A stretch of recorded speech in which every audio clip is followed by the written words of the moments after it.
Well, one question that everybody is asking is, when is this recession going to be over? Has it ended? Is the road to recovery here? Are we on that road to recovery? Jim McConoughey, let's start with you. Well, we've been bouncing along the bottom in the last month or so. All of our local economists and folks that are closest to the data show that the steep decline is relatively over as far as we can tell, that there are conditions that show that capital is moving, small amounts of capital are moving back into the marketplace. We're seeing restaurants and gas stations being developed. We're seeing some construction projects that were put on hold, put back forward again, and so some of our folks are going to work. I think that the big question, though, is some companies and some little businesses are hoarding cash, and they're trying to reserve that capital, and they're trying to make sure that they're not getting out in front of what could be a much longer-term recessionary period.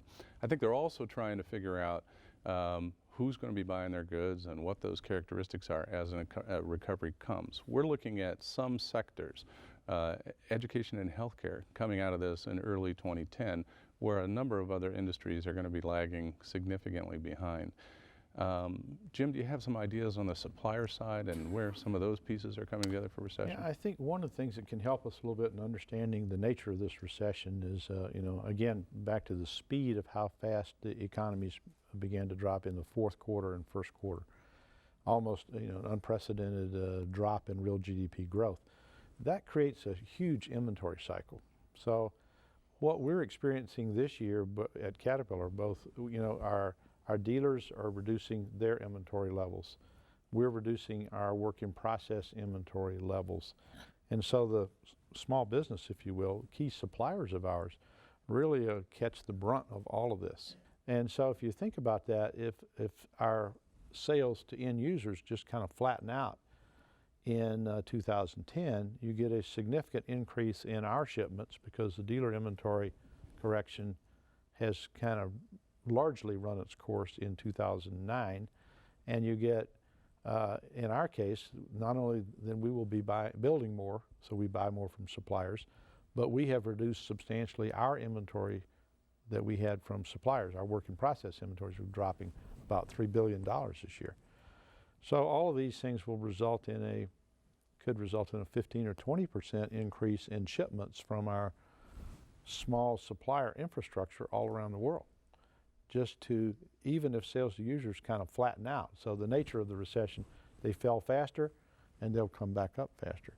This will create their ability to begin to stabilize hopefully financially, and to bring people back, and their levels of activity will go up rather substantially. And this inventory correction virtually always aggravates recessions on the way down, and the end of that inventory cycle begins to help the recovery on the way up.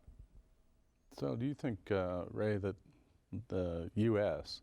is going to see some signs of recovery coming in first quarter 2010, and then a more, I don't know if it's going to be a hockey stick or a steeper recovery towards the end of 2010 and beginning of 2011? The lagging indicator is unemployment. It's going to continue to go up through the end of the year, and then I think it'll begin to decrease after that. I think a year from now will be much better than we are right now. I think we'll begin to see that happen. If you just look at the automobile sector and what they've done to reshape, first of all, they're going to make cars that Americans want to buy. They haven't done that, and that's why they've been, outcompeted by foreign manufacturers.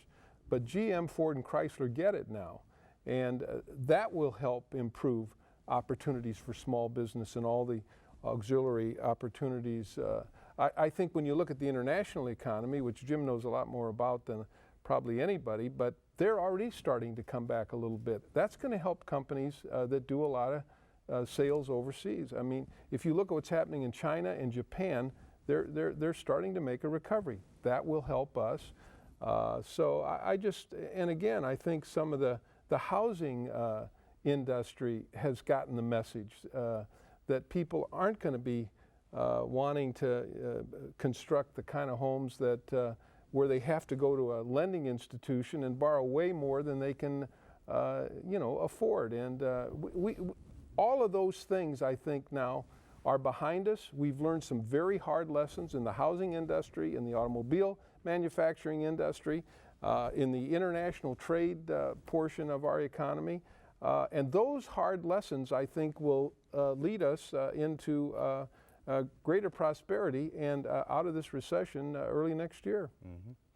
Jim, we had a Reuters reporter in about a week ago or so, and he took a tour of the community, and he had a lot of interaction with people buying sandwiches at the carts in Main Street. And one of the things that he was particularly alert to was that there is a very innate toughness to Midwesterners and a conservative nature that helps them sort of buffer through these periods. And then he asked a question, which is that why Caterpillar is here, or is that because Caterpillar is here and those people have those attitudes because of that toughness? What do you think? Chicken or the egg? I don't know. I'd say we do have a toughness and a resiliency, and as I look around Caterpillar, and one of the things that really makes me proud, of course, about the company is its people. Any company is only as good as its people, and it's a terrific team. I use the term Team Caterpillar all the time, but you know, for example, this year, in order to deal with the magnitude and speed of this drop and our expectations that this is an interim, not forever, we've used things like rolling layoffs across our factories, not only here in the United States, but the world over. And I mean, I virtually haven't gotten a letter about it. I mean, people just have accepted that, you know, with a steely resolve, we as a company are going to be successful. And we're going to manage through this thing, and we're going to retain our profitability. We're going to continue to invest in research and engineering and things we need to do for our future. And we're going to emerge a stronger company. And a huge amount of sacrifice, I mean, has been made by our employees all over the world. And I have just been extraordinarily proud of how they've thrown themselves into, let's be sure we survive as a company and that we come out of this thing stronger on the other end. So I don't know, maybe the Midwest has rubbed off on Caterpillar. Maybe we've rubbed off on the Midwest a bit, but I'm seeing this in our operations all around the world too. Well, Ray, you're our first cabinet member. Do you think that steely resolve is one of the things they're looking for in President Obama's cabinet? Well, look, this is a very, very tough time for America. But I think the kind of resilience and you know, the way that people's attitudes have sort of been hardened around the idea that we're going to get through this is because we've gotten through it before. Mm-hmm. We got through it in the 80s. Caterpillar got lean and mean and became a much better company. They're going to be in the same position again when we move out of this recession. I mentioned the automobile industry. The same thing is happening there. People recognize that you know, all of the things that the automobile manufacturers provided to them as employees are simply not the kind of opportunities that will be in the future, and the automobile industry will be better for it. The banking industry will be better for the you know, the kind of downturn that they felt. The housing industry will be. So there's segments all over America where people are feeling the same effects as those of us here in Central Illinois, and the country will be better for it because we will become lean and mean and have a little different point of view about how valuable a job is, and making sure that these segments are doing things by the book the right way that really reflects the values of the country. Yeah, we don't want to get mean. Let's be lean and efficient. But I think you know, there is a bit of a reset that we have to think about in America. I mean, the global economy, in fact, quite frankly, has ridden nicely on the backs of very strong consumption in the United States. Unfortunately, that came about with almost no savings as a nation and very little investment. So we've been kind of under-investing. I think we've got to get through the recession first, but there's going to be a period in the next decade or two where we, as a country, I think, have to focus more on, we need to, you know, create an environment where people want to save.